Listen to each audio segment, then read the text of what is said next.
Hello how all welcome to idea infusion by prime academy. आज हम करने वाले हैं आपका unit number 4 of the subject business research methodology. जिसको भी इसके नोट्स चाहिए नीचे टेलीग्राम का लिंक है, जाकर परचेज कर सकता है। और वीडियो स्टार्ट होने से पहले चैनल को कर दीजिए सब्सक्राइब। और टारगेट रखते हैं अब 2000 सब्सक्राइबर का हमारे क्या नाम है इस बिजनेस रिसर्च मेथडोलॉजी की सीरीज़ को कंप्लीट होने से पहले ठीक है, तो करवा दीजिए आप लोग। तो ये जो आपका यूनिट है, यूनिट नंबर 4, ये है 20 मार्क्स का। बस इसके अंदर ये ऐसा यूनिट है जिसके अंदर आपकी थ्योरी भी है, साथ साथ इसके अंदर न्यूमेरिकल क्वेश्चन भी होंगे। तो आज की वीडियो के अंदर हम इसकी सिर्फ थ्योरी करेंगे, न्यूमेरिकल क्वेश्चन हम किसी और वीडियो के अंदर जब आपका पूरा थ्योरेटिकल पार्ट कंप्लीट हो जाएगा फिर न्यूमेरिकल करना भी स्टार्ट कर देंगे। तो सबसे पहले आता है डेटा प्रिपरेशन और क्लीनिंग। होता क्या है, जब हम डेटा को कलेक्ट कर लेते हैं रिसर्च के लिए तो ये बहुत ज़्यादा ज़रूरी चीज़ होती है कि डेटा को हम मेक श्योर करें कि ये जो डेटा हमें मिला है ये एक्यूरेट है, कंप्लीट है और ये रेडी है एनालिसिस करने के लिए। तो इस पूरे प्रोसेस को, ये सब चीज़ें चेक करने को हम बोलते हैं डेटा प्रिपरेशन एंड क्लीनिंग। यानी कि इसका मतलब जितना भी हमारे डेटा के अंदर मिस्टेक्स हैं उनको ठीक करना और डेटा को ठीक तरीके से लगाना, नीटली उसे लगाना, ताकि वो जो हमारे रिसर्च के रिज़ल्ट आएँ वो करेक्ट आएँ। ठीक है, तो अब डेटा क्लीनिंग ज़रूरी क्यों है? क्योंकि जो रो डेटा होता है उसके अंदर बहुत सारे एरर्स हो सकते हैं, गलतियां हो सकती हैं, वैल्यूज़ मिस हो सकती हैं, इनकन्सिस्टेंसी हो सकती है, कई बार डेटा सही है कई बार नहीं है। तो उस चीज़ को सही करना बहुत ज़्यादा ज़रूरी है। अगर वो चीज़ क्लीन नहीं होगी तो जो हमारे रिज़ल्ट आएंगे एनालिसिस करने में वो गलत भी आ सकते हैं और साथ साथ मिसलीडिंग भी आ सकते हैं। तो डेटा क्लीन करना इस वजह से ज़रूरी है ताकि जो हमें रिज़ल्ट मिले वो बहुत ज़्यादा एक्यूरेट हों। ठीक है, तो स्टेप्स क्या होते हैं डेटा प्रिपरेशन एंड क्लीनिंग के अंदर? सबसे पहले तो डेटा कलेक्शन का रिव्यू करते हैं हम। यानी कि जितना भी हमने डेटा कलेक्ट करा है तो हम वो देखेंगे कि ये प्रॉपर्ली कलेक्ट हुआ है या नहीं, कि जितने भी क्वेश्चनर्स या फिर फॉर्म्स हैं वो सब लोगों ने करेक्टली फिल करे हैं या फिर नहीं। फिर उस डेटा की एडिटिंग करेंगे, जैसी उसके अंदर ऑब्वियस मिस्टेक्स हैं उसको ठीक करेंगे। जैसे कि जहाँ जहाँ पर जैसे कि मेल की जगह सिर्फ एम आ गया तो वहाँ पर हम मेल लिख देंगे पूरा। जैसे कि मेल नहीं लिखा हुआ था, सिर्फ एम लिखा हुआ था, तो वो कन्फ्यूज़न पैदा ना करे तो वहाँ पर मेल लिख देंगे। और जो इम्पॉसिबल वैल्यूज़ हैं वो चीज़ हटा देंगे। यानी किसी इंसान ने अपनी एज 200 साल डाल दी तो ऐसी चीज़ें हम हटा देंगे अपने डेटा के अंदर से। फिर डेटा कोडिंग करेंगे, यानी हर चीज़ को, हर चीज़ को हम नंबर असाइन करेंगे। जैसे मेल को 1 कर दिया, फीमेल को 2 कर दिया, यस को 1 नंबर असाइन कर दिया, नो को 0 कर दिया। ठीक है, उसके बाद हम डेटा कोडिंग के बाद हम करेंगे जितना भी मिसिंग डेटा है उसे हैंडल करेंगे, जितने भी मिसिंग रिस्पॉन्स हैं उनको ठीक करेंगे। अब मेथड्स क्या क्या हो सकते हैं? सबसे पहले तो इग्नोर कर दें वो मिसिंग डेटा का, अगर बहुत छोटे से तो उनको भूल जाओ, हटा दो, कोई ऐसी दिक्कत नहीं आने वाली। और अगर नहीं है वहाँ पर ज़रूरी है तो वहाँ पर आप क्या लगा दो, या तो सब नंबर का एवरेज लगा दो या फिर मीडियन लगा दो उस जगह पर। और या तो अगर आप पूछ सकते हो, इस पॉसिबल है तो रिस्पोंडेंट से पूछ लो कि आप यहाँ पर क्या फिल करना चाहते थे जो आपने कॉलम खाली छोड़ दिया है। और अगर नहीं है तो, और बहुत बड़ा डेटा सेट है, आप ऐसा भी नहीं कर सकते, तो बहुत सारी एडवांस स्टैटिस्टिकल टेक्निक्स भी आती हैं जो आप यूज़ कर सकते हैं। उसके बाद हम करेंगे डेटा क्लीनिंग, यानी कि जितने भी डुप्लीकेट एंट्रीज़ हैं, जो यानी कि जो 2-2 बार उतरी हुई हैं उसको हम हटा देंगे। और आउटलायर्स चेक करेंगे, यानी कि कुछ आउटलायर्स ऐसी वैल्यू होती हैं जो या तो बहुत ज़्यादा दिखा रही हैं या फिर बहुत ज़्यादा कम दिखा रही हैं। यानी कि या तो एज दिखाने लगी माइनस में या फिर एज दिखा दी 500 साल। तो ऐसी चीज़ें होती हैं हमारी आउटलायर। अगर वो हैं तो उस चीज़ को हम ठीक करेंगे और देखेंगे कि ये जो पूरा डेटा है वो कंसिस्टेंट है या नहीं, ये सारी चीज़ें सेम यूनिट में आ रही हैं या नहीं। जैसे अगर कुछ वेट की बात चल रही है तो सारी चीज़ें किलोग्राम में ही चल रही हैं या फिर नहीं, कहीं ऐसा तो नहीं है कहीं मिलीग्राम आ गया। ठीक है, तो सारी चीज़ें एक ही यूनिट के अंदर, एक ही फॉर्मेट के अंदर, एक ही स्पेलिंग के अंदर चल रही हों। और डेटा ट्रांसफॉर्मेशन करेंगे, उसके बाद डेटा होगा उसको सूटेबल फॉर्मेट के अंदर कन्वर्ट करेंगे। जैसे कैटेगरीज को कंबाइन करना, टीन एंड यंग एडल्ट, ये 2 अलग अलग ग्रुप बना रखे थे, उनका एक ही ग्रुप बना दिया और उसका नाम रख दिया यूथ। या फिर नया वेरिएबल बना देंगे, जैसे कि टोटल स्कोर्स के जो सबका टोटल स्कोर आ रहा था उसका एक नया वेरिएबल बना दिया। डेटा वैलिडेशन करेंगे, हम डेटा को कंफर्म करेंगे कि ये डेटा सही है या फिर नहीं, इस डेटा की कुछ सेंस बन रही है या फिर नहीं बन रही। फिर क्रॉस चेक करेंगे और पॉसिबल सोर्सेज से कि ये चीज़ ठीक है या नहीं। फिर बेसिक स्टैटिस्टिक्स वगैरह का यूज़ करेंगे, जैसे कि मीन निकालना, रेंज निकालना, जितने भी अनयूजुअल रिजल्ट है उसको करेक्ट करने के लिए। अब टूल क्या क्या यूज़ होते हैं डेटा प्रिपरेशन एंड क्लीनिंग के लिए? एक्सेल यूज़ होता है आपका, पाइथन होता है, बहुत सारे ऑनलाइन सर्वे के टूल्स होते हैं जो कि यूज़ किए जाते हैं। तो सबसे पहले करेंगे हम डेटा रिव्यू यानी कि कंप्लीटनेस को चेक करेंगे, जहाँ पर भी कोई मिसिंग फॉर्मेट होगी उसको फिल करेंगे, फिर उसको एडिट करेंगे, जितनी भी मिस्टेक्स होंगी, जितना भी रॉन्ग डेटा होगा उसको करेक्ट करेंगे, कोडिंग करेंगे, जितने भी रिस्पॉन्स हैं उनको नंबर असाइन कर देंगे ताकि जो हमारी एनालिसिस है वो आसान हो जाए। जितने भी मिसिंग डेटा है उसको हैंडल करेंगे, उनको हम मैनेज करेंगे, फिल करेंगे जितने भी मिसिंग आंसर है ताकि बायस रिजल्ट ना आए। क्लीनिंग करेंगे, जो भी चीज़ डुप्लीकेट है या फिर कंसिस्टेंसी नहीं है जहाँ पर, उसको ठीक करेंगे ताकि हमारा डेटा एक्यूरेट हो जाए। ट्रांसफॉर्मेशन करेंगे यानी कि नए वेरिएबल बनाना या फिर फॉर्मेट चेंज करना। इससे क्या होगा, हमारा डेटा एनालिसिस के लिए तैयार होने लगेगा। वैलिडेशन करेंगे, हम चेक करेंगे कि जो डाटा है हमारा रियलाइबल है या फिर नहीं है, रिसर्च फाइंडिंग हमारी ट्रस्टवर्दी है या फिर नहीं है। ग्राफिकल प्रेजेंटेशन ऑफ डाटा क्या होता है, यानी कि डेटा को पिक्चर की फॉर्म में, चार्ट की फॉर्म में या ग्राफ की फॉर्म में दिखाना। नंबर, ठीक है, या फिर नंबर टेबल्स को पिक्चर, चार्ट्स और ग्राफ की फॉर्म में दिखाना क्या कहलाया जाता है, ग्राफिकल प्रेजेंटेशन ऑफ डाटा। यानी कि जो भी हमारा स्टैंडर्ड डेटा है उसकी एक तरीके से पिक्चर बना देना हमारा ग्राफिकल प्रेजेंटेशन डेटा कहलाया जाएगा। अब ग्राफिकल प्रेजेंटेशन को क्यों यूज़ करते हैं, क्योंकि डेटा जो होता है बहुत ज़्यादा कॉम्प्लेक्स होता है, तो उसको सिंपल टू अंडरस्टैंड बनाने के लिए हम क्या करते हैं, उसे ग्राफ बनाते हैं, उसके चार्ट्स बनाएंगे, ये सब चीज़ें करेंगे और पैटर्न समझने में आसानी होगी, ट्रेंड समझने में आसानी होगी, कंपैरिजन करने में आसानी होगी। अब आपको ग्राफ दे रखा है, इससे आपको इन दोनों के बीच में फ़र्क पता लग रहा है कि इस महीने की सेल ज़्यादा है, इस महीने की कम है। अब वहीं पर आपको ये पढ़ना पड़ता है, एक टेबल के अंदर लिखा हुआ होता है, यहाँ लिखा होता है सेल यहाँ हो, तो आपका दिमाग ख़राब हो जाता है। तो इससे क्या होता है, ये चीज़ बहुत ज़्यादा इजी हो जाती है। Make report and presentation in most attractive and interesting. तो अगर ग्राफ होते हैं, चार्ट होते हैं रिपोर्ट के अंदर, तो वो आपकी जो रिपोर्ट है उसको बहुत ज़्यादा अट्रैक्टिव और इंटरेस्टिंग बनाते हैं कि सामने वाले को भी पढ़ने में वो चीज़ अच्छी लगे। और ये ईजी टू एक्सप्लेन होते हैं, जो एक्सपर्ट नहीं है, जो अब मैं देख रहा हूँ, मुझे डेटा दिख रहा है कि ये ग्राफ मान लीजिए ये है, ये है, तो मैं अगर पढ़ा लिखा भी नहीं हूँ ना, तो मेरे ये समझ में आएगा कि हाँ ये चीज़ इससे अच्छी है जो ये भी पिछली चीज़ थी, ठीक है। तो ये जो नॉन एक्सपर्ट लोग भी होते हैं उनके लिए भी ये चीज़ समझने में आसानी होती है। अब अलग अलग टाइप के ग्राफ होते हैं और उनका क्या क्या एग्जाम्पल है, क्या क्या यूज़ है। बार चार्ट होता है, ये दो डिफरेंट ग्रुप के बीच का कंपैरिजन दिखाता है, यानी कि अगर हमें सेल्स देखनी हो अलग अलग जगह की, तो ये होगा हमारा बार चार्ट, ठीक है। इस टाइप का चार्ट होता है हमारा पाई चार्ट होता है हमारा स्लाइसिस की फॉर्म में, यानी कि सर्कल की फॉर्म में, ये परसेंटेज बताता है हमारी। लाइन ग्राफ होता है, ये ट्रेंड को ओवर टाइम दिखाते हैं, यानी कि ऐसा ऐसा जो लाइन ग्राफ होता है ये लाइन ग्राफ होता है। और हिस्टोग्राम हमारे इसी तरीके से होता है, बार चार्ट की तरीके से, बट इसके अंदर मिले मिले होते हैं ये चीज़ें सारी, ठीक है। और स्कैटर प्लॉट, इसके अंदर हम जो है हमारे यहाँ पर पॉइंट डले हुए होते हैं, इस तरीके से लाइन्स नहीं खींची हुई होती हैं। और डॉट प्लॉट भी कुछ इसी टाइप का होता है, ठीक है। की पॉइंट क्या है हमारे, की point two remember while presenting graphically. जब भी हमें ग्राफिकली किसी चीज़ को प्रेजेंट करना है तो उसके अंदर हमें की पॉइंट क्या क्या याद रखने चाहिए। सबसे पहले तो ऊपर सबसे बढ़िया एक अच्छा सा टाइटल हो, ठीक है ना, और हर चीज़ के ऊपर लेबल लगाओ, यानी कि एक्स एक्सिस पे अच्छे से लिखा हुआ हो कि ये एक्स एक्सिस क्या बोल रही है, वाई एक्सिस क्या बोल रही है, यहाँ पर सेल है, यहाँ पर ईयर है, सारी चीज़ें अच्छे से मेंशन। और स्केल बराबर कर लिया हो, यानी कि यहाँ पर पाँच का डिफरेंस ले रहा हूँ, यहाँ पर 1 लाख का डिफरेंस ले रहा हो, तो बराबर से लिया। और जो आप ये ग्राफ बनेगा आपका, अंदर हिस्टोग्राम वगैरह बनेगा, उसके अंदर कलर्स अच्छे हुए हों ताकि वो अट्रैक्टिव लगे और ये सिंपल हो, ज़्यादा कुछ इसके अंदर उलझने ना हो।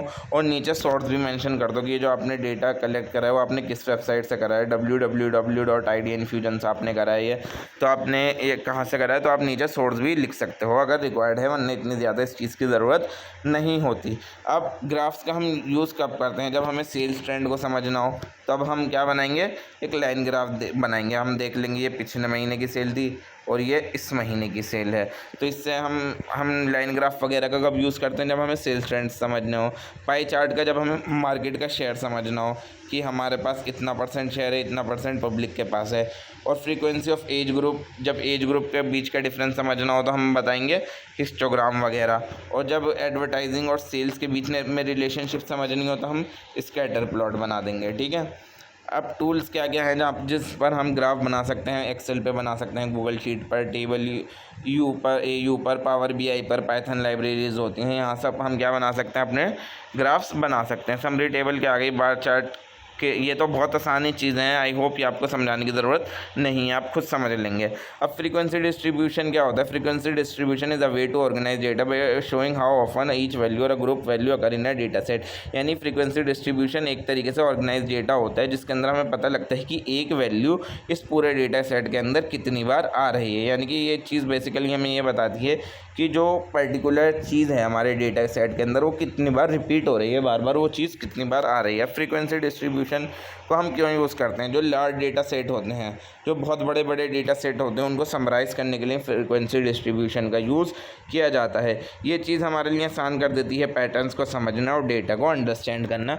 डेटा को समझने में, पैटर्न्स को समझने में फ्रीक्वेंसी डिस्ट्रीब्यूशन से बहुत ज़्यादा आसानी पैदा हो जाती है। ये फर्दर एनालिसिस के लिए बहुत ज़्यादा यूज़फुल होती है। जैसे कि आगे जाके अगर हमें एवरेज निकालनी है या फिर ग्राफ वगैरह बनाने हैं, तो अगर हमारे पास उसका फ्रीक्वेंसी डिस्ट्रीब्यूशन है तो हमारा बहुत फ़ायदा हो जाएगा ये चीज़ करने में। अब किस तरीके से हमें फ्रीक्वेंसी डिस्ट्रीब्यूशन बनाना है? तो सबसे पहले तो हम अपने डेटा कलेक्ट करेंगे। जैसे कि हमने सर्वे की रिस्पॉन्स इकट्ठे करे, जैसे कि एज ऑफ कस्टमर्स, तो हमने डिसाइड, अब हम क्या करेंगे, उनको ग्रुप में बांट देंगे। अब हमने एज तो जमा कर लिया, अब उनको हम बांट देंगे, जैसे 20 से 29, 30 से 39, 40 से 49, इस तरीके से हमने बांट दिया उन्हें अलग अलग ग्रुप के अंदर। अब हम उनको काउंट करेंगे कि 20 से 29 साल वाले कितने लोग हैं, 30 से 39 ईयर्स वाले कितने हैं, 40 से 49 ईयर्स वाले कितने हैं। फिर उसके बाद हम उसकी टेबल बना देंगे, जैसे 20 से 29 वाले कितने हैं, 15, 30 से 39 वाले 25, 40 से 49 वाले 10, 50 से 59 वाले 53, 60 प्लस नहीं है हमारे पास, ठीक है। नहीं 53 नहीं होगा, ये 5 यहाँ पर होगा, 3 यहाँ पर। तो इस टाइप की हमारे डिस्ट्रीब्यूशन क्या कहलाया जाता है? Frequency distribution. अब इसके बाद हमें मीन, मीडियन, मोड कुछ भी निकालना हो, इसका ग्राफ बनाना हो, हम इजीली बना सकते हैं, ठीक है। और अगर ये इस तरीके से ही दे रखा होता कि पहले ऐसे लिखिए 15, 16, 21, तो इंसान बहुत ज़्यादा कंफ्यूज हो जाता, तो ना वो मीन निकाल सकता था ना कुछ। तो हमने फ्रीक्वेंसी डिस्ट्रीब्यूशन में उसे कन्वर्ट कर दिया, तो इससे क्या हो गई, आसानी हो गई। अब अलग अलग टाइप्स के फ्रीक्वेंसी डिस्ट्रीब्यूशन होते हैं। हो गया हमारा अनग्रुप फ्रीक्वेंसी डिस्ट्रीब्यूशन, इसके अंदर हर ईच इंडिविजुअल वैल्यू को हम काउंट करते हैं। जैसे फॉर एग्जांपल क्या दे रखा है कि कितने लोग एग्जैक्टली 25 साल के हैं, कितने लोग एग्जैक्टली 26 साल के हैं। इसके अंदर हम ये नहीं करेंगे कि 20 से 29 की एक रेंज ले ली, इसके अंदर हम ऐसे कर देंगे जैसे कि 20 साल वाले कितने लोग हैं, 5, 21 साल वाले कितने लोग हैं, 2, इस तरीके से हम करते हैं। इसको बोलते हैं हम अनग्रुप फ्रीक्वेंसी डिस्ट्रीब्यूशन। और ग्रुप फ्रीक्वेंसी डिस्ट्रीब्यूशन जैसे कि हमने ये करा था 20 से 29, 30 से 39, इस टाइप वाला हमारे क्या बोलते हैं, ग्रुप फ्रीक्वेंसी डिस्ट्रीब्यूशन। जब लार्ज डेटा सेट होता है तो उसके लिए बहुत ज़्यादा फ़ायदेमंद होती हैं, ठीक है। अब टर्म क्या क्या है हमारी फ्रीक्वेंसी डिस्ट्रीब्यूशन से रिलेटेड? सबसे पहले आता है फ्रीक्वेंसी, यानी कि नंबर ऑफ़ आइटम या फिर वैल्यू ऑफ ग्रुप जो हमारी बार बार रिपीट हो रही है, वो चीज़ क्या कहलाई जाती है, हमारी फ्रीक्वेंसी। और क्लास इंटरवल, ये जो हमने गैप बनाया था 20 से 29, ये हमारा क्या होता है, क्लास इंटरवल, यानी कि एक टाइप की रेंज होती है जो हमारे डेटा को क्या करती है, डिवाइड करती है। और मिड पॉइंट क्या होती है, इन दोनों के बीच की एग्जैक्ट वैल्यू, यानी 20 और 30 ऐसे दे रखा है, ठीक है। एक क्लास इंटरवल ऐसे दे रखा है, तो जो बीच की एग्जैक्टली वैल्यू होगी ना 25, वही हमारी क्या होगी, मिड पॉइंट। और क्यूमुलेटिव फ्रीक्वेंसी क्या होती है, क्यूमुलेटिव जो टोटल फ्रीक्वेंसी होती है क्लास इंटरवल की। मान लीजिए आपको ऐसे दे रखी है 20 से 30 की, ये रुकिए मैं यहाँ पर समझाता हूँ। 20 से 30 ये दे रखी है, 30 से 40 ये दे रखी है, 50 से 60 ये दे रखी है, मतलब वो 40 से 50 ये दे रखी है। यहाँ पर दे रखे हैं 3 लोग, यहाँ दे रखे हैं 5 लोग, यहाँ दे रखे हैं 6 लोग। तो ये थी हमारी एफ फ्रीक्वेंसी और ये थी हमारी सी आई, यानी क्लास इंटरवल। और मिड पॉइंट क्या हो जाएंगे इनके, इसका हो जाएगा 25, इसका हो जाएगा हमारा 35, इसका हो जाएगा हमारा 45। अब निकालेंगे सी एफ। सी एफ क्या होती है, ये तो यहाँ पर 3 आ गई, यहाँ पर 8 आ गई, क्योंकि 3 + 5 8, और यहाँ 8 + 6 14। तो ये हो गई हमारी फ्रीक्वेंसी, क्यूमुलेटिव फ्रीक्वेंसी, ठीक है। अब फ्रीक्वेंसी डिस्ट्रीब्यूशन यूज़फुल क्यों है? ताकि हमारे डेटा की क्लियर समरी हमें मिल जाए, ताकि ग्राफ हम आसानी से बना सकें, जैसे हिस्टोग्राम, बार चार्ट वगैरह। और जब हमारे डेटा इस फॉर्म के अंदर होता है तो हम एवरेज, मीडियन, मोड, ये सारी चीज़ें जो आप 10th क्लास के अंदर निकाल कर आ चुके हो, वो चीज़ें निकालने में बहुत ज़्यादा आसानी होती हैं। और पैटर्न और आउटलायर्स को आइडेंटिफाई करने में भी इसके अंदर आसानी होती है।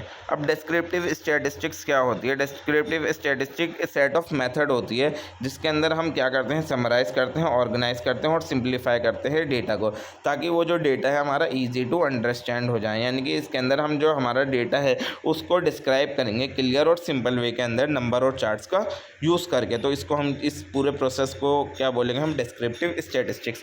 अब डिस्क्रिप्टिव स्टैटिस्टिक्स का हम यूज़ क्यों करते हैं? क्योंकि लार्ज अमाउंट ऑफ डेटा जो होता है वो उसकी कुछ सेंस बने, इस चीज़ के लिए क्या यूज़ की जाती है, डिस्क्रिप्टिव स्टैटिस्टिक्स। ताकि किसी डेटा की हमें इंपॉर्टेंट फीचर निकालने हैं, जैसे उसकी एवरेज निकालनी है, स्प्रेड निकालनी है, फिर उसका पैटर्न हमें समझना है, उस चीज़ के लिए डिस्क्रिप्टिव स्टैटिस्टिक्स का यूज़ करते हैं। और जब हमें उस डेटा से रिलेटेड टेबल्स बनाने हो, ग्राफ बनाने हो, समरी नंबर्स निकालने हो, तब भी हम क्या यूज़ करेंगे, डिस्क्रिप्टिव स्टैटिस्टिक्स का इस्तेमाल करेंगे। और जब भी हमें डेटा के बेसिस पर डिसीजन लेना हो तब भी डिस्क्रिप्टिव स्टैटिस्टिक्स का यूज़ किया जाएगा। अब मेन टाइप के डिस्क्रिप्टिव स्टैटिस्टिक्स क्या हो गई? सबसे पहले आता है measure of central tendency. Measure of central tendency के अंदर हम 3 चीज़ें निकालते हैं। सबसे पहले आ गई मीन, मीडियन, मोड। मीन क्या होती है? हमारी जो एवरेज होती है, जो पूरे डेटा की एवरेज होगी वो क्या कहलाई जाएगी, मीन। और मीडियन हो गई हमारी जो पूरे डेटा की एग्जैक्टली मिडल वैल्यू जो होती है ना, वो होगी हमारी मीडियन। और मोड क्या होगी? जो हमारा नंबर सबसे ज़्यादा बार रिपीट हो रहा है वही क्या कहलाया जाएगा, हमारा मोड कहलाया जाएगा। मेजर ऑफ डिस्पर्जन यानी कि स्प्रेड जिसको बोलते हैं, इसके अंदर हम 3-4 चीज़ें निकालते हैं, जैसे रेंज हो गई, वेरिएंस हो गई, स्टैंडर्ड डेविएशन हो गया। रेंज का क्या होता है? हाईएस्ट और लोएस्ट वैल्यू के बीच का डिफरेंस। वेरिएंस क्या होता है? जितना भी स्क्वायर डिफरेंस है उसकी एवरेज। और स्टैंडर्ड डेविएशन क्या होता है? ये जो हमने वेरिएंस निकाले इसका स्क्वायर रूट ही क्या होता है, हमारा स्टैंडर्ड डेविएशन होता है। और मेजर ऑफ पोजीशन होता है, जैसे कि परसेंटाइल निकालना और क्वार्टाइल निकालना। ठीक है, परसेंटाइल का मतलब होता है जैसे टाइप की परसेंटेज टाइप की ही होती है, जैसे कि 90th परसेंटाइल टॉप 10 परफॉर्मेंस। ठीक है ना। क्वार्टाइल्स क्या होता है? इसके अंदर हम मीडियन का सेकंड क्वार्टाइल क्या होता है, कोई इस तरीके से हम इसको हिस्सों में बांट देते हैं जो भी पूरा डेटा होता है। एग्जाम्पल दे रखे हैं हम सबके, इसकी डेटा सेट दे रखा है, उसका mean, median, mode, range, standard deviation सब निकाल कर दे रखी है। आप लोग इसे देखकर इस चीज़ को अंडरस्टैंड कर सकते हैं। और इसके अंदर हम ग्राफिकल डिस्क्रिप्टिव टूल्स क्या क्या होंगे हमारे, हिस्टोग्राम हो गया, बॉक्स प्लॉट हो गया, बार चार्ट हो गया। ठीक है, तो mean, median, mode, range, variance, standard deviation, percentile, quartile, इनकी यहाँ पर दे रखी है आपकी एक शॉर्ट समरी। अब इसके बाद आती है हाइपोथेसिस टेस्टिंग।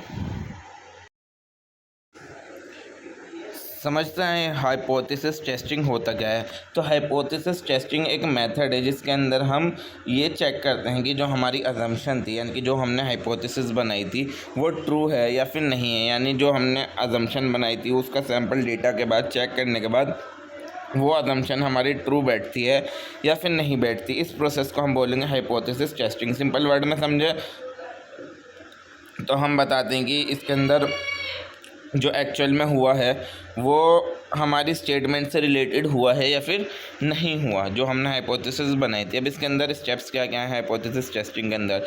सबसे पहले तो इसके अंदर हमें हाइपोथेसिस बनानी पड़ेगी। ठीक है ना, स्टेट द हाइपोथेसिस।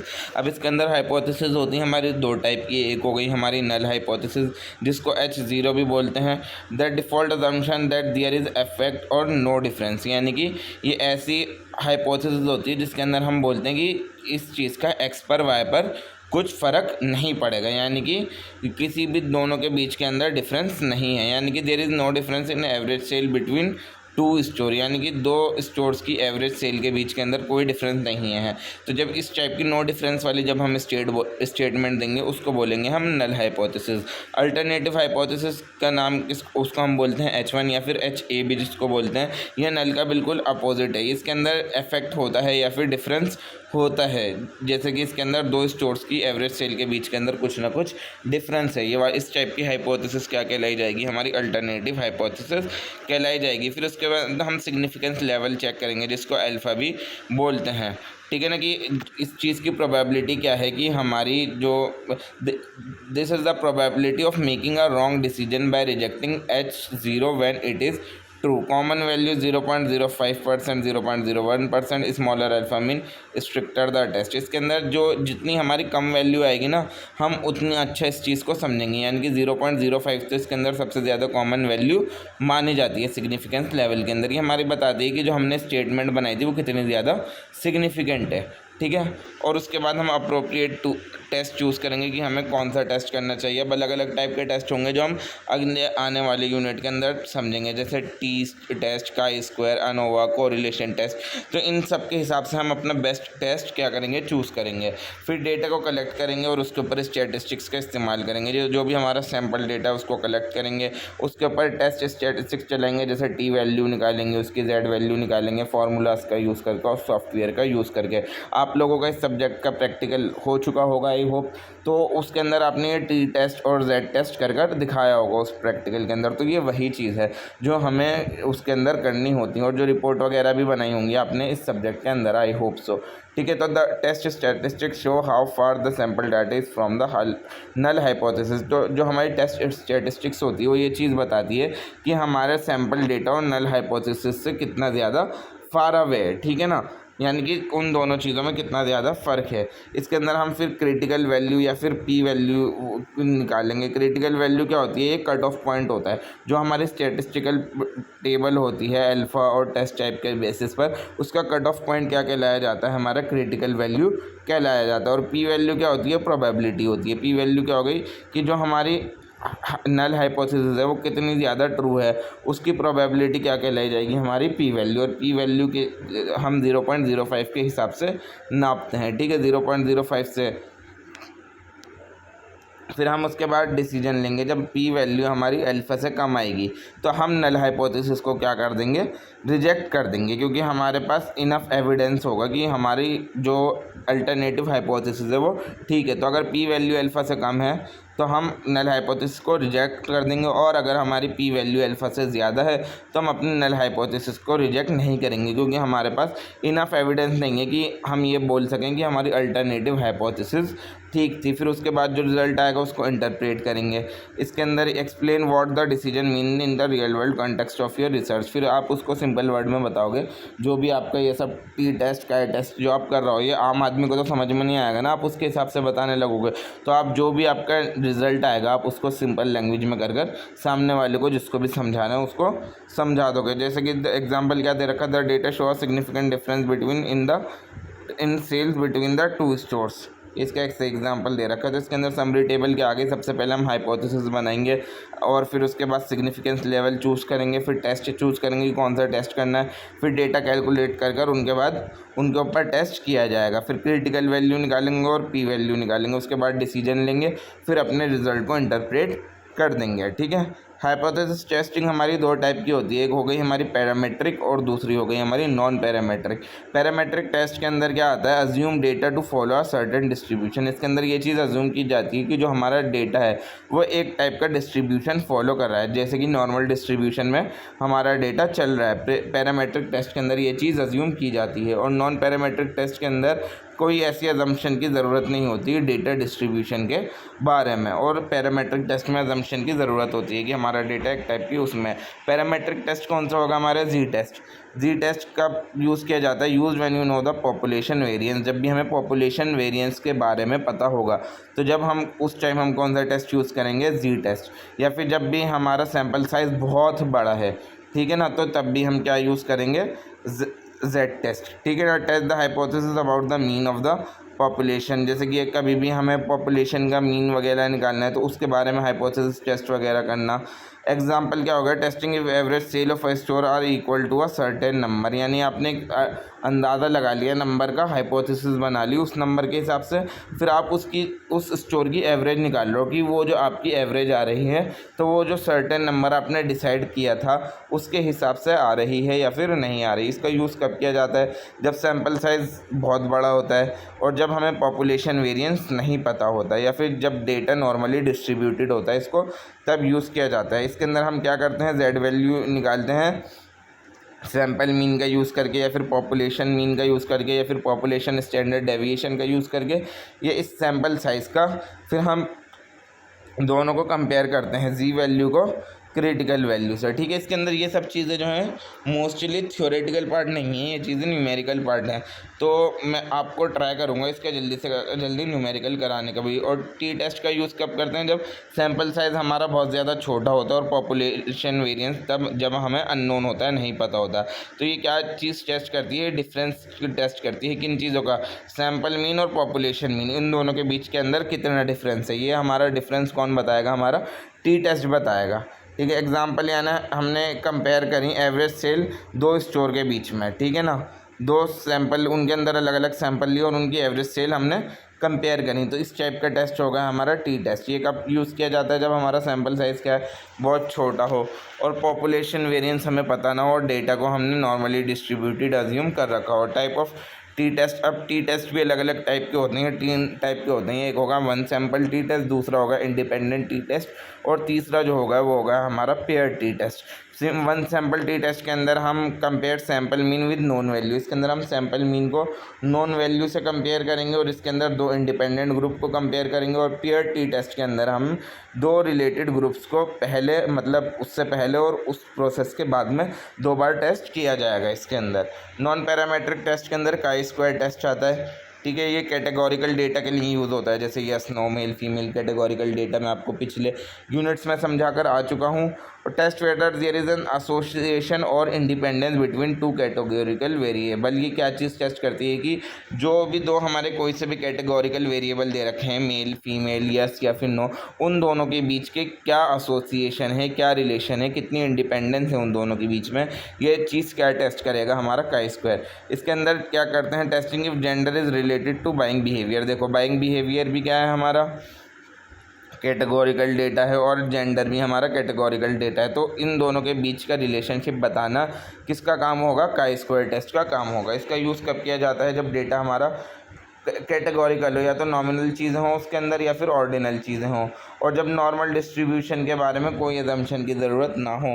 और तीसरा चीज़ क्या आ गया, इसके अंदर सैंपल साइज़ छोटा हो बड़ा हो कुछ फ़र्क नहीं पड़ता, हम काई स्क्वायर किसी का भी निकाल सकते हैं। किस तरीके से ये काम करता है, ये कंपेयर करता है जितनी भी ऑब्जर्व फ्रीक्वेंसी होंगी, यानी कि जो एक्चुअल डेटा होगा उसको एक्सपेक्टेड फ्रीक्वेंसी से कंपेयर करेगा। यानी कि अगर वेरिएबल इंडिपेंडेंट होंगे तो उसका एक्चुअल डेटा पर क्या फ़र्क पड़ेगा, उन दोनों चीज़ों को ये क्या करेगा, कंपेयर करेगा।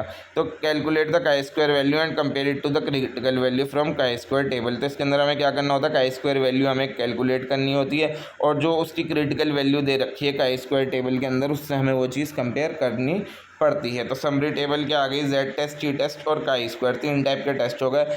जेड टेस्ट कब यूज़ किया जाता है, जब सैंपल लार्ज हो और वेरिएंस नोन हो, और टी टेस्ट जब सैंपल स्मॉल हो और अननोन वेरिएंस, और काई स्क्वायर जब कैटेगोरिकल डेटा हो।